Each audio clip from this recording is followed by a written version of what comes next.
What if the most beautiful cave in the whole area turned out to be a deadly trap, where everything changes in a matter of minutes?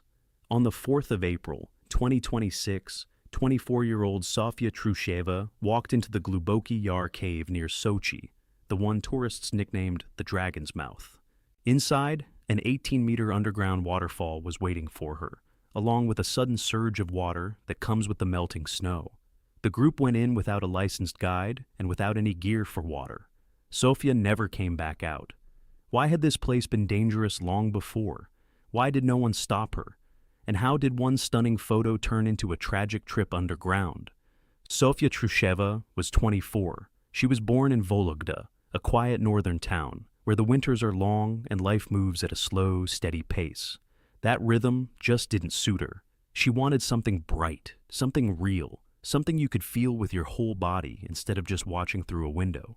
A few years back, Sofia went underground for the first time, into a cave, and it completely captivated her. The darkness, the silence, that sense of another world right beneath your feet, all of it became her new passion. Caving pulls a lot of people in exactly like that. First one tour, then another. And before long, a person can't even imagine a vacation without descending underground. But Sofia had very few trips behind her. People who knew her would later say it plainly. She was an inexperienced caver. Others spend years working through complex systems, while what drew her was the beauty and the adrenaline. At some point, she made a big move. She left Vologda for Sochi. Closer to the mountains, closer to the sea, closer to the life she'd been dreaming about. Down south, she didn't just sit around watching. Sofia started her own business, dog training. It's work that takes patience, character, and the ability to connect with living creatures. The people who knew her all describe her the same way. She loved risk and wasn't afraid to try new things. The South gave her everything the North had been missing. Mountains, waterfalls, canyons, caves, a whole world for someone chasing new experiences. And among all those places, there was one cave that nearly every tourist in the area knows about. Beautiful, dramatic, pulling people in like a magnet. Sofia looked at it the same way thousands of visitors do. An adventure, a pretty dot on the map. She underestimated the danger, just like almost everyone who comes there for the photo, rather than for a real understanding of what they're dealing with. The place she was drawn to is officially called Gluboki Yar, but only a few people know that name. Far more often, it's called something else, the Dragon's Mouth. The nickname came from the entrance, a dark gap in the rock that really does look like the open jaws of a huge beast, ready to swallow anyone who gets too close. The cave is located in the Adler district of Sochi, about 25 kilometers from Adler, not far from Kazachi Brod and the road to Krasnaya Poliana. It's a well-known place, but deceptively easy to reach. Outside, visitors are greeted by a waterfall 41.5 meters tall, one of the highest in all of the Krasnodar region. People take pictures in front of it, marvel at the power of the falling water, and often don't even suspect that the real thing is hidden inside. The second waterfall, the underground one, about 18 meters high, is tucked deep in the rock. You can't see it from the tourist trail. To reach it, you have to enter the grotto and move deeper along a flooded canyon. The cave is more than a kilometer long, and its depth reaches 54 meters. This is no hole in the mountain.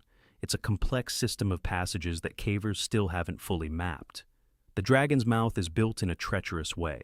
A bowl-shaped canyon where there's water at literally every step. The passages don't just go down, like in ordinary caves, but up as well, and the water in them can stand tens of meters high.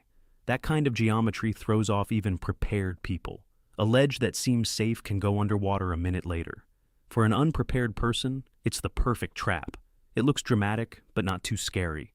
There are no sheer drops here, the kind that make your stomach go cold on sight. There are beautiful vaults, dim light, the roar of water, that sense of adventure. And it's exactly this deceptive gentleness that makes the cave so dangerous. It doesn't scare you in advance. It waits until a person goes far enough in. The outer waterfall and the mysterious entrance made this place one of the most recognizable landmarks in the district. In the age of social media, the Dragon's Mouth became a popular location for dramatic photos. A shot against the falling water, or at the entrance to the dark cave, collects likes, and that pulls people in harder than any warning sign ever could. Getting here isn't hard. There's a convenient road nearby, a trout farm not far off, a settled tourist zone all around. And all of that creates a false sense of safety. If a place is that easy to find and there are that many people around, it seems like there can't be any danger at all. Thousands of tourists come every year, and most of them stick to the outer waterfall. The trouble starts when someone decides to go inside. Many do it without any preparation whatsoever, treating the cave as a continuation of an easy stroll. No special footwear, no wetsuit, no understanding of how the water behaves in the canyon. Just curiosity and the urge to see the hidden waterfall with their own eyes. And the thing is, the cave hasn't even been fully explored. Flooded passages, vertical sections, tight spots. This terrain still baffles even the professionals. Cavers repeat the same thing over and over. The route requires experience, gear, and a clear-headed read of the conditions. You can only get through it safely with special training, and only when the water is calm. But between a dry, requires preparation, and a living stream of careless tourists lies a chasm. The beauty on the outside completely masks the deadly hydrology inside. A person sees the waterfall and the mysterious grotto, and doesn't see that, under the right conditions, this water becomes lethally dangerous in a matter of minutes. And this gap leads to tragedy year after year. The main threat of the Dragon's Mouth isn't the darkness or the height of the vaults at all. What kills here is the water. The cave is, in essence, a channel that a stream runs through, and everything depends on how much of that water there is, and how fast it comes in. Spring is especially treacherous here. Up in the mountains above the cave, the snow melts, and the meltwater runs down and fills the canyon. The level doesn't rise smoothly. It comes in surges. A calm little brook you could walk through just a moment ago turns into a raging torrent within minutes. You walk into the cave with one kind of water, and you find yourself trapped by a completely different one. That's why entering the cave in the rain is officially forbidden. Experienced guides know, let a downpour pass overhead, or an active thaw begin, and down below, the water will rise like a wall. The exact moment is almost impossible to predict, and there's hardly any time left to retreat. And on top of that, the very shape of the canyon amplifies the threat. The narrow walls don't let the water spread out to the sides. The whole flow gets squeezed into a tight space and strikes with enormous force. What on an open river would just be a fast current turns, inside a stone corridor, into a blow that knocks a grown adult off their feet. And then simple merciless physics kicks in. In a current like that, a person instantly loses their footing. There's nothing to grab onto. The rocks are slick. The water drags you down and forward. It picks you up and carries you along the channel. Neither strength nor composure can save you here. Against a flow like that, in an enclosed space, you have almost no chance. And that's exactly what makes the Dragon's Mouth truly deadly. Not some dramatic height, not the darkness, but a sudden flood. It arrives without warning and leaves no time for mistakes. And spring is the most dangerous time of year for it. The death of a young woman in April 2026 was nothing new for this cave. The Dragon's Mouth already had its own grim history, one the local rescuers and cavers remember all too well. In 2005, 3 people died here at once.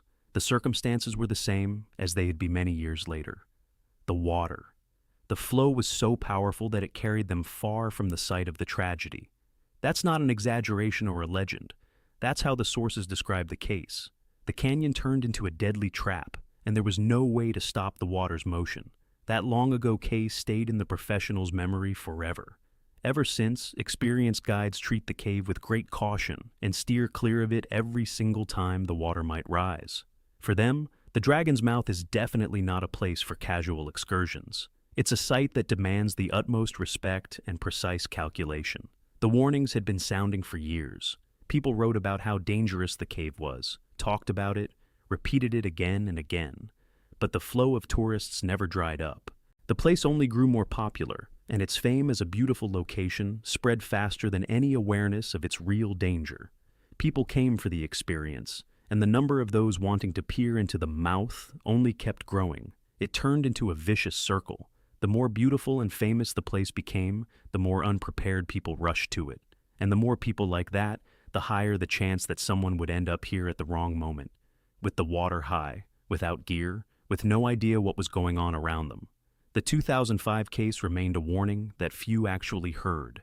2 decades later, The cave reminded everyone of itself once again. And the tragedy that happened in the spring of 2026 largely repeated the earlier one, with the same cause and the same outcome.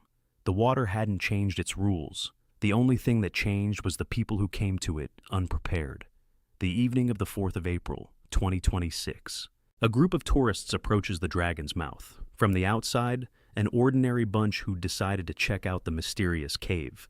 Except this group wasn't registered anywhere, and almost everything about it was set up wrong. The group was led by a 46-year-old local woman. She had no guide's license, no right to organize tours like this. On the surface, it all looked like an ordinary excursion, a walk to a beautiful spot. But in reality, she was taking responsibility for other people's lives in one of the most dangerous caves in the region without a permit or a qualification to her name. The group had no gear for a route like this either. Actually passing through a flooded canyon requires canyoning equipment, wetsuits, special anchors, carefully thought out protection against the water. The tourists had none of it. All they had were ordinary caving ropes, and even those, according to the rescuers, were fixed away from the main channel. They protected against a fall from height, but did nothing at all against the flow. There was no professional guide nearby, no one who knew how to read the cave and sense danger in time. There was also no permit from Sochi National Park for this route, which means none of the people responsible for the territory even knew the group had gone inside. Sofia Trusheva was here as an ordinary member of the group. She trusted the organizer. If a tour is being offered openly, then it must be safe. For an inexperienced person, that kind of trust is natural. You don't know what questions to ask. You don't understand exactly what's missing. You just follow the one who's leading, and you believe they know the way. And it was this combination, a beautiful, dangerous place, unprepared people, no gear, and no license, that created a situation where tragedy became almost inevitable. All that remained was for the last condition to fall into place: the water. In the second half of the day, the group enters the cave. Daylight is left behind. Ahead lies dampness, cold, and the steady rumble of falling water beneath the stone vaults. With every step, the warmth of day gives way to the raw chill of the underground. The route leads through the flooded canyon deeper in, toward that inner waterfall, 18 meters high. To reach it, people have to move across slippery rocks right above the flow. In some places, the water comes up to your ankles. In others, you have to feel for a hold with your hands. For a person without experience, every one of those stretches is a test of balance. The timing couldn't have been worse. April is the peak of the snowmelt in the mountains above the cave, and that's exactly when the water level is especially unstable. The group either didn't know this or didn't think it mattered. The tourist ropes created an illusion of safety. You hold onto the line, and suddenly you feel a little more confident. But if the water rose like a wall, that line wouldn't have saved you, wouldn't have pulled a person out of a raging torrent. So the group walked into a natural trap, protected only halfway, and not even against the main danger at that.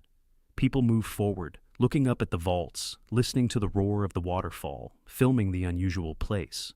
Their mood was probably high. Those experiences were exactly what they'd come here for. None of them could have known that. In that very moment, the water was already getting ready to remind them of itself. Against a sudden flood in a tight canyon, the group was utterly defenseless. And the deeper they went, the less room they had left to retreat. At one of the stretches, everything changed in a matter of seconds. The flow, which had just seemed manageable, suddenly surged. The water came in sharply, the way it always comes in spring canyons, without warning and without pause. A powerful wave swept over Sofia. Staying on your feet in a moment like that is almost impossible. The slick rocks slide out from under you, there's nothing to grab, and the force of the water is many times greater than a human's. The current picked the young woman up. According to the rescuers, the injuries she sustained in the canyon were incompatible with life. The exact sequence is hard to reconstruct. It all happened in an instant, in the half-dark, amid the thunder of the water. For those who were nearby, those seconds stretched into an eternity, and at the same time flew by in a flash. One moment, a person is walking ahead of you or behind you, and the next, they're gone, taken by the water. There was nothing anyone could do. That's exactly where the treachery of places like this lies. The danger doesn't come gradually, giving you a chance to retreat. It comes instantly. There's no time to size up the situation, to decide, to make a run for the exit. There's only the water, which changes everything in seconds. Sofia Trusheva died there, deep in the canyon she'd come to for the experience. 24 years, plans, her own business, dreams of a bright life. All of it cut short by one sudden rise of water in a cave she had underestimated. She stayed in the flooded part of the system, a place not just anyone could reach. Her remaining companions found themselves completely powerless. There was no way to help Sofia on their own. The group had no rescue gear, and climbing into water like that would have been fatal. Without special equipment and training, there was no getting to the part of the canyon where the water stood high. For people who had come here for beautiful experiences, there was only one thing left to do: get out and call for help. The group leaves the cave. By this time, it's already starting to get dark. It's an acquaintance of the young woman who reports her death to the rescuers. The first signal of the tragedy comes from her, and the conditions for any rescue work are rapidly getting worse at this very moment. Night in a place like this changes everything. The cave is tough even in daylight, but in the dark it becomes even more dangerous. The flooded canyon, the slippery rocks, the vertical sections. At night, all of it turns into a deadly labyrinth, even for professionals. What by day calls for caution, by night calls for heroism. A rescue from the dragon's mouth isn't a quick operation. It's not the kind of thing where you drive up, pull a person out, and drive away. It's grueling underground work in the cold, in the water, in the dark, with special equipment. And now it lay ahead of those who truly know how to enter places like this. As darkness thickened over the cave, uniformed people were converging on the dragon's mouth. On the night of the 4th going into the 5th of April, rescuers arrived at the scene of the tragedy, the kind of people for whom working in conditions like this is their very profession. 16 members of the Southern Rescue Unit of Russia's Emergencies Ministry took on the operation. The number speaks for itself. To bring one person up out of the cave, it took a whole team of specialists. The difficulty here isn't overstated. It's an exact measure of it. Sofia was in the flooded part of the canyon, where water and stone come together in the most dangerous combination. They worked with caving equipment. The rescuers had to raise the young woman about 30 meters, up vertical sections, along the flow, through the tightness of the stone passages. Every meter came hard. What the unprepared group couldn't have done at all, the professionals did slowly and methodically, belaying one another. The evacuation went out along the difficult channel of the canyon. Sofia had to be brought back through the very same places she herself had passed, only a few hours earlier. Only now, against the water, in the dark. The night and the water made every step risky. One wrong move, and the rescuers themselves would have become victims. The operation took hours of intense work in the cold and the damp. They worked to their limit. They understood there was no longer anyone to save, but they knew. The young woman had to be returned to her family. There was no rush to save a life here. There was the heavy necessity of finishing what had to be done. By morning, it was all over. 24-year-old Sofia Trusheva was raised from the cave and carried outside.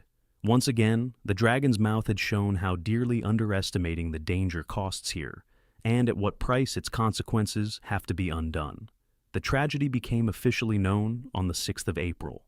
The news of a young woman's death in a popular cave quickly spread across the feeds, and questions followed close behind. How had this even become possible, and who was responsible for it? The answer came fast. The investigative division for the Adler district of the city of Sochi opened a criminal case. They chose a harsh classification, points A and V of Part 2 of Article 238 of Russia's Criminal Code.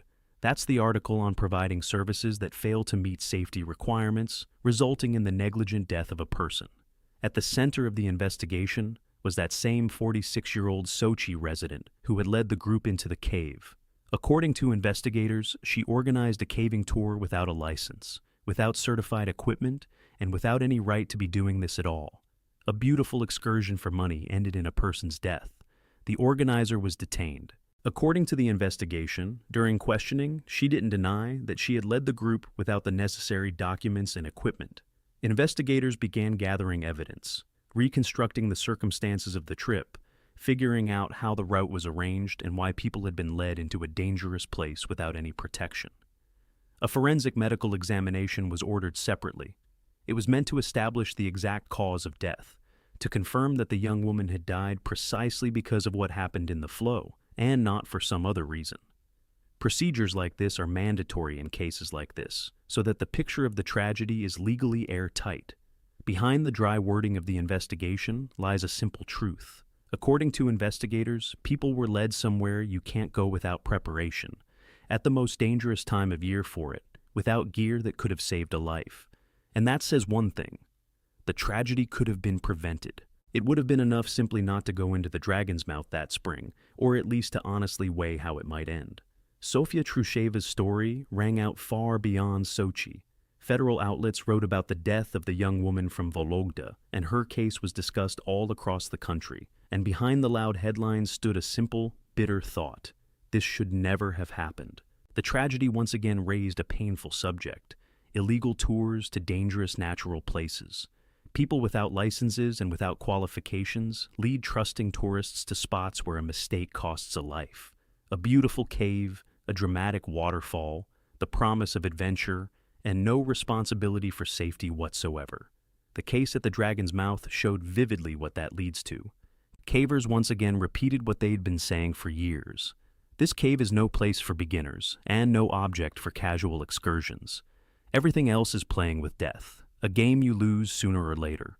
In Sofia's case, everything came together at once: a spring flood that arrives in minutes, an inexperienced participant who didn't grasp the scale of the risk, not a gram of canyoning gear that could have given even some kind of chance, and an organizer who took it upon herself to lead people somewhere she had no right to. On their own, each of these factors was dangerous. Together, they became deadly. Once again, the cave proved a simple truth: water can't be underestimated. It doesn't forgive carelessness and makes no exceptions, not for a beginner, and not for someone who came just for a beautiful shot. Everything she'd been working toward was cut short by one descent underground. Sofia Trusheva's story remained a warning to everyone who goes looking for easy adventures in places where nature tolerates no recklessness. Sometimes the most beautiful door leads straight into the jaws.